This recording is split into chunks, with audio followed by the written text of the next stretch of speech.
মানুষ জীবনের প্রত্যেক ক্ষণে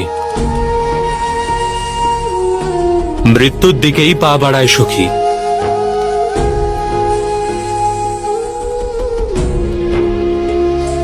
একটা কথা জেনে রাখো সখী, ধর্মের জন্য সংঘর্ষ করা কোনো কর্তব্য নয়,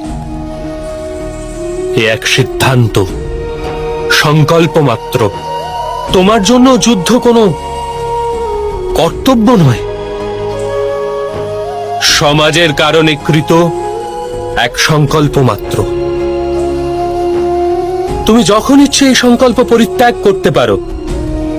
কদাচিৎ তুমি পুত্র, পতি, পৌত্র আদির সুখ পেয়েই যাবে,